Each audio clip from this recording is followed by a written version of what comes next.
One of the things that occurs quite often with people is the tendency to self-judge, being self-critical. This happens a lot usually with most people, of course, but especially with individuals who want to find out or are trying to work their way towards a state of lasting happiness where they don't end up feeling bad quite often. So they want to substitute that with a pleasant feeling, not a painful feeling. Now there's different techniques, mechanisms that people can learn. And when they do come to the practice of mindfulness, to become aware or self-aware,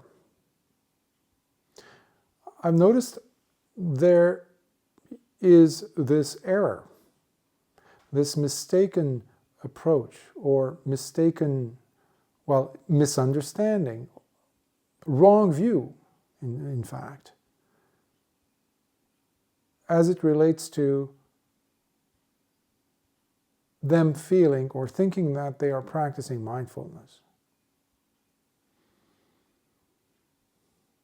At least in the Buddhist circles, anybody who is talking about legitimate, real Buddhism, the teachings of Lord Buddha, especially in the context of mindfulness, meditation. In Pali, the term is Sati. Anyone who's ever done any meditation, not just gone on retreats, but any meditation, even 5-10-minute meditation in their lives, or read about it, there is a tendency where the individual will look upon that self-observational quality or mechanism as what we're talking about, as what especially Lord Buddha talked about, meaning mindfulness, sati. That's not the case, usually. What do I mean by this? In the teachings, especially in the Noble Eightfold Path, we find also sati. But not just any sati, not just any mindfulness, but correct, right,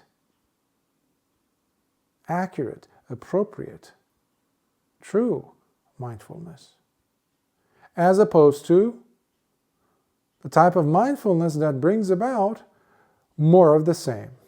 More of the same as in more self-judgment, self-critical approach, or feeling lousy about the thing that just happened. Somebody looked at you or said something to you, and you immediately took it and ran with it. Like if you were a relay race person, like running a 400-meter dash or something like that, or I don't know what's the distance that each runner, usually there are 4 runners in the Olympics.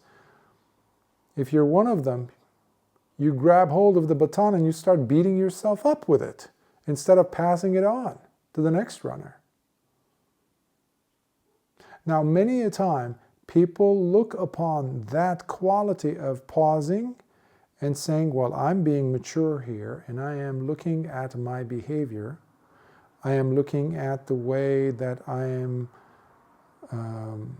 have a tendency of thinking like this or speaking like this or behaving like this, and I just don't like that, or I want to change that. And they start putting certain things in place to address the issue. Now, the way they do this is by misunderstanding the whole function of sati, the whole function of becoming self-aware. Sati, in order for it to be samma sati, or correct, right mindfulness,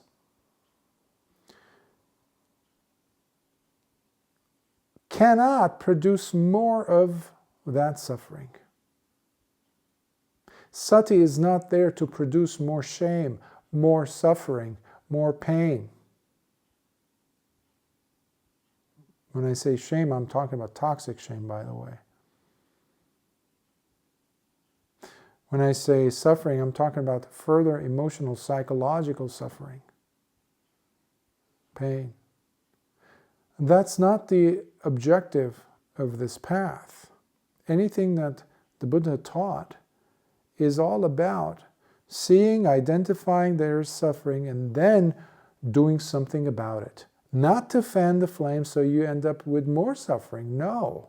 The whole middle path, which is a synonym for the Noble Eightfold Path, starting with right view, right intentional thinking, that's the second.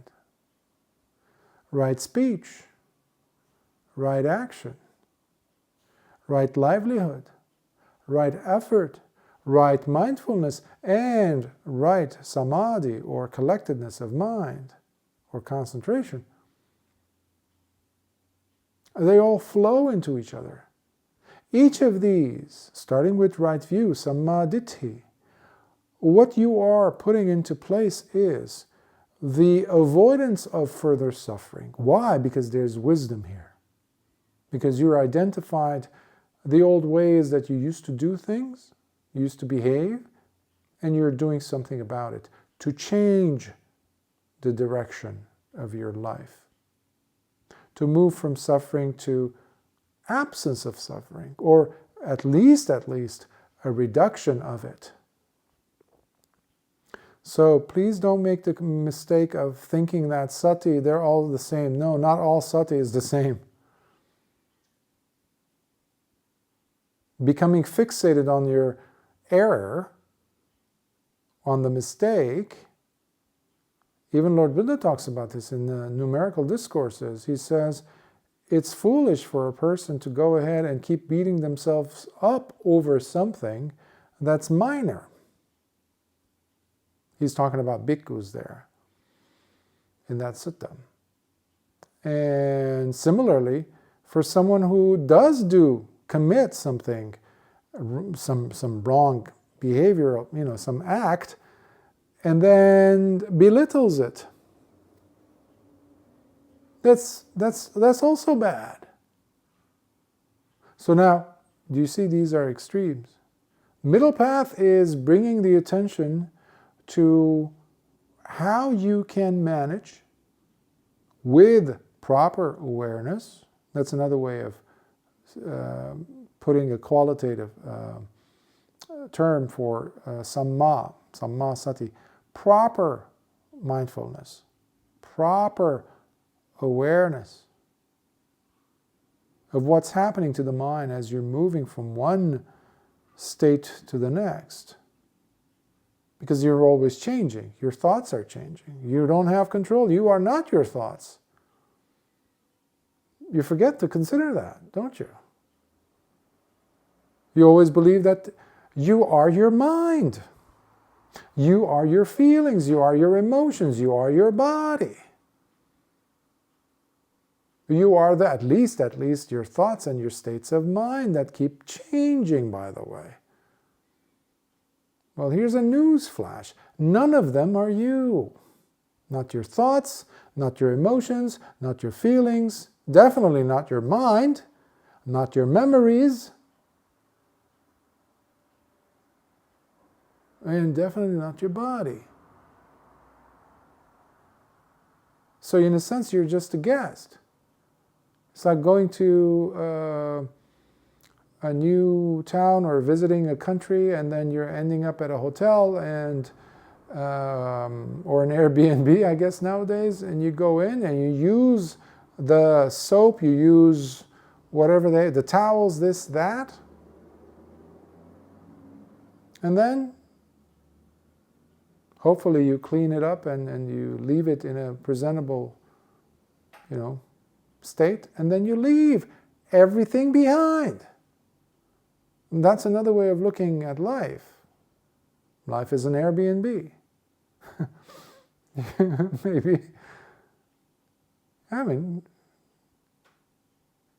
Meaning, the reason why I'm bringing this, I'm trying to create an analogy here, or simile, simply to indicate that none of these things are you. They don't belong to you. You're simply using them, including your six senses. Your eyes, your ears, your nose, your tongue, your body, and your mind. Now, of course, because of some nasty, toxic, habitual tendencies that we've accumulated through eons in the mind, in the heart, given certain situations, all of a sudden you find yourself facing a new situation because of those old tendencies, underlying anusaya, as we call them in Pali, which is the hidden, latent, dormant tendencies, toxic tendencies. They creep up out of nowhere, and now you start fighting yourself. Now, if you have a tendency of fixating, like most people, who have not trained the mind well enough, you're going to highlight that event and make it all about life. That being the reality, the very fabric of your life. Meaning, I'm a terrible person, I'm a this, so judgment comes in. Sense of shame, toxic shame, and you start beating yourself up.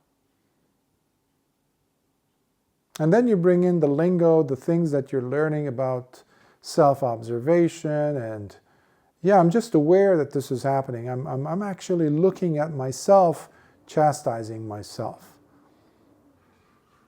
I am observing. Meanwhile, something else is happening underneath it all.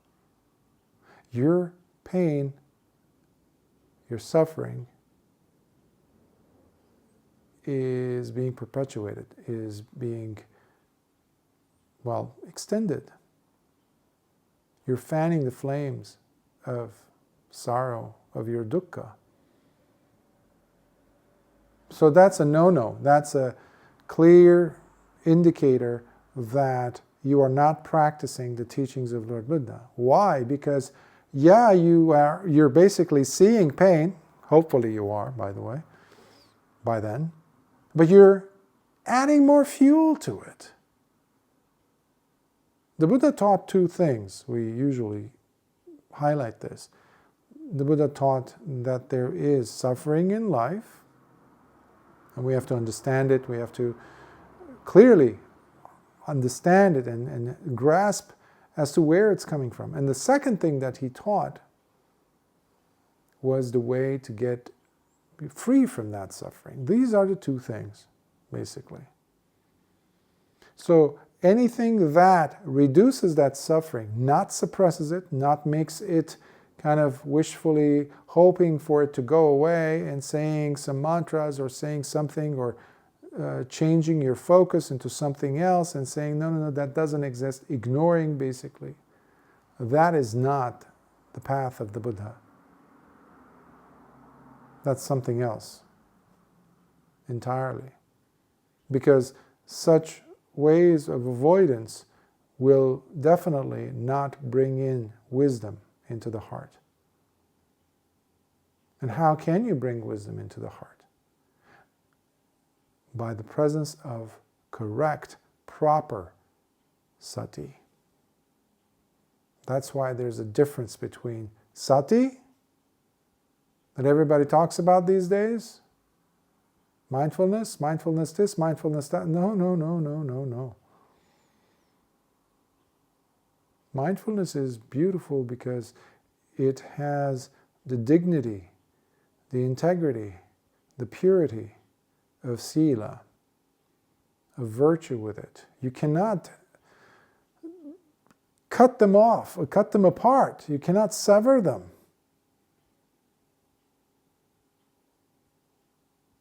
Because when you are being self-judgmental, and similarly, when you are being dismissive of the thing that happened, meaning you are completely not taking ownership of the thing that you've done, that's the opposite extreme, by the way. That's equally, if not more, dangerous as being self-judgmental. Neither of these things actually take you to wisdom. Absolutely.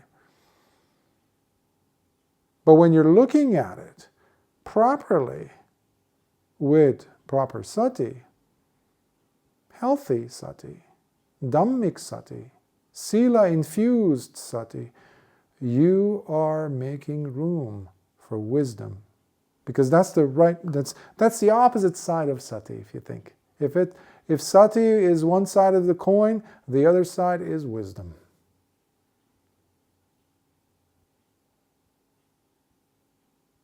But you have to make sure you understand, looking at it from a different angle as far as, well, I have to, as I mentioned, one has to take ownership of the action, the wrong action especially. Okay, but you don't dwell on it. Dwelling on it means like you put the magnifying glass of just becoming hyper aware of that fact at the exclusion of everything else. And that's not life. That's another way of perpetuating pain. It's like a child grabbing hold of a magnifying glass in the daytime, sunny day, summer, and trying to focus the sun's rays so that it can, the child can destroy some things. That's like terrible. Burning. Stop burning yourself. Wisdom doesn't burn you. It burns away the contaminants of the heart. It burns away ignorance. Yes. The Dhamma is known for that. The teachings of the Buddha are known for that. But don't add more suffering than there is. We're in the work, if you want to call it, we're in the business of. If you're a meditator, that's your all the time job to make sure there is less and less and less and less suffering.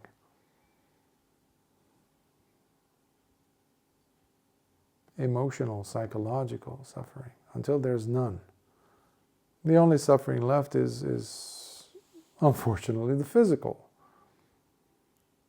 That's where the Airbnb or the hotel comes in. We're just using this body to understand, to grow,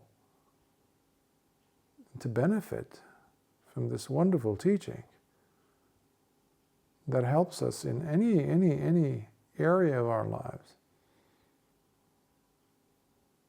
So know what sati you're practicing, the good or the bad.